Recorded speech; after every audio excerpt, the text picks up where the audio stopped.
علم پر مسلمانوں کا قبضہ تھا، وہ اللہ جس نے ساری کائنات کو بنایا ہے، اس اللہ پر ایمان لانے والوں کے اوپر سب سے پہلی وحی، سب سے پہلا حکم اور سب سے پہلی ہدایت اور سب سے پہلی رہنمائی جو ساری دنیا کے اوپر اللہ تبارک و تعالیٰ نے عطا فرمائی اور سب کو عطا کی اور دی اور رہنمائی کی طرف حکم کیا، وہ علم اور تعلیم، علم کا حاصل کرنا اور تعلیم کو حاصل کرنا۔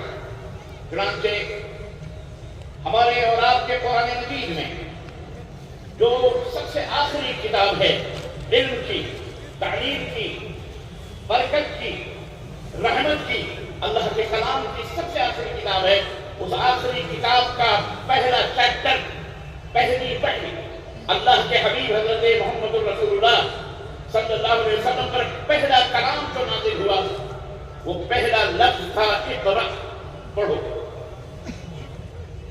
پڑھو، اقرأ پڑھو۔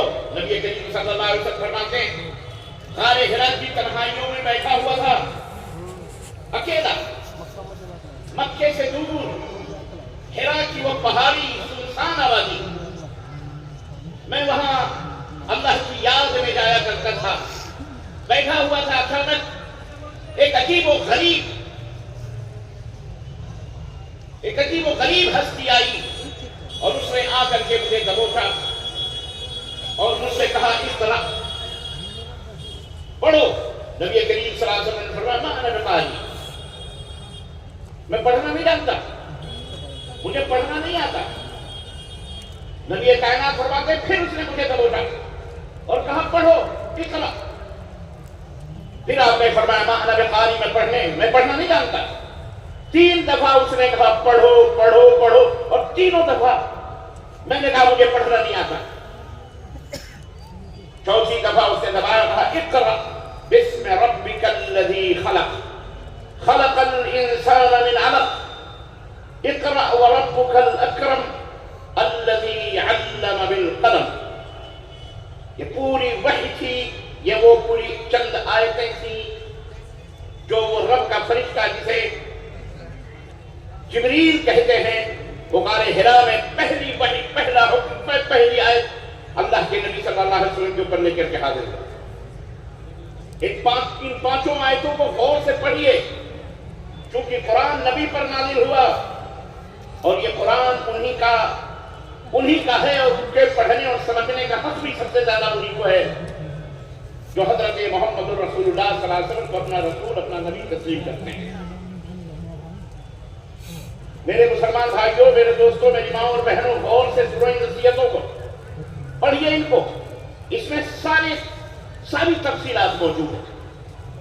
یہ جو بڑے بڑے ادارے قائم کیے جا رہے ہیں، یہ جو بڑے بڑے مدرسے قائم کیے جا رہے ہیں، چاہے وہ مدرسہ اصلاح المومنین ہو، چاہے وہ اصلاح المسلمین ہو، چاہے وہ دارالعلوم ہو، چاہے وہ جامعہ سلفیہ ہو، چاہے جامعہ فنا ہو، اسلام کے نام پر جتنے بھی ادارے قائم کیے جاتے ہیں، بنائے جاتے ہیں اسی جوش اور اسی نیت اور اسی جذبے سے بنائے جاتے ہیں، اور مسلمان اس کو بناتے ہیں، تعمیر کرتے ہیں تاکہ ان آیتوں کے اوپر عمل ہو سکے جو آیتیں نبی کریم صلی اللہ علیہ وسلم کے اوپر سب سے پہلے نازل ہوئی تھی۔ آئیے سب سے پہلے ان آیتوں کا مفہوم سمجھتے ہیں۔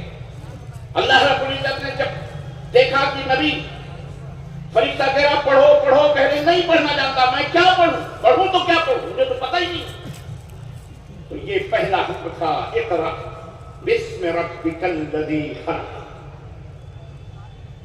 اے انسانوں، یہ حکم تھا نبی کو کہ پڑھیے اپنے اس پیدا کرنے والے اس ذات کے نام سے جس نے آپ کو پیدا کیا ہے، جو آپ کا رب ہے، جو آپ کا پالنہار ہے، جو آپ کا سرشتی کرتا ہے، اس کے نام سے پڑھیے، اس کا نام جانیے، وہ کون ہے، اس کی معرفت، اس کا علم حاصل کیجیے۔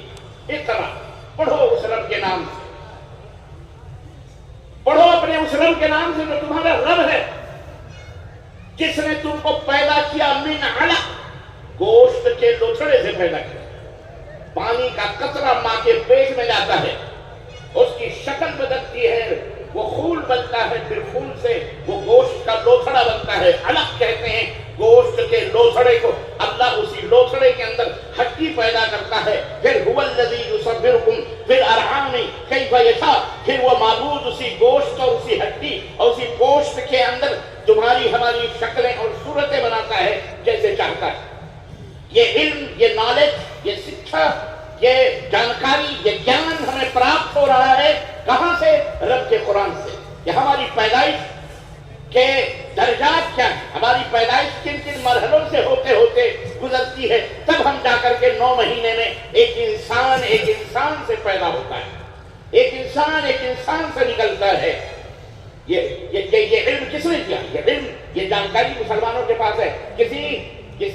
کسی دنیا کے مائیکل لال کی کتابوں میں یہ جانکاری موجود نہیں ہے کہ انسان کیسے پیدا ہوتا ہے۔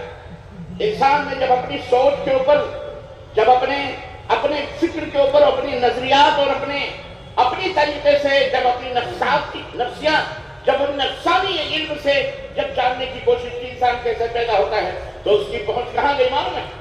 ڈارون کے اوپر گئی۔ ڈارون ایک شخص پیدا ہوا، انگریزوں کے اندر فلسفی تھا، سائنٹسٹ تھا۔ اس نے یہ نظریہ اور یہ بات دنیا کے سامنے بیان کی کہ ہم ایک بندر تھے۔ ہم کیا تھے؟ انسان ایک بندر تھا، بندر کی شکل بدلتی گئی، دم کٹا، کان کٹے، فنا کٹے، بال کٹا، پیر سیدھا ہوا، ہاتھ ہوا۔ یہ انسان کی سوچ دیکھو۔ جب انسان صحیح علم سے، یہاں سے یہ بھی پتہ چلا، جب انسان صحیح علم سے محروم ہوتا ہے، صحیح جانکاری اس کے پاس نہیں ہوتی، صحیح گیان اس کے پاس نہیں ہوتا، تو وہ جستجو کرتا ہے، تلاش کرتا ہے۔ اگرچہ اس کے پاس کوئی صحیح دین، صحیح علم دینے والا پہنچ گیا، پھر تو وہ صحیح راستہ پا لے گا۔ اگر اسے صحیح گیان دینے والا، صحیح شکھا دینے والا، صحیح تعلیم دینے والا، اگر صحیح ہدایت دینے والا اگر اس کے پاس نہیں پہنچا، تو پھر وہ اپنی منمانی جو چاہے گا کرے گا اور جیسے چاہے گا سوچے گا۔ آخر اس روح کو غذا چاہیے، جس طرح تمہارے جسم کو کھانا چاہیے۔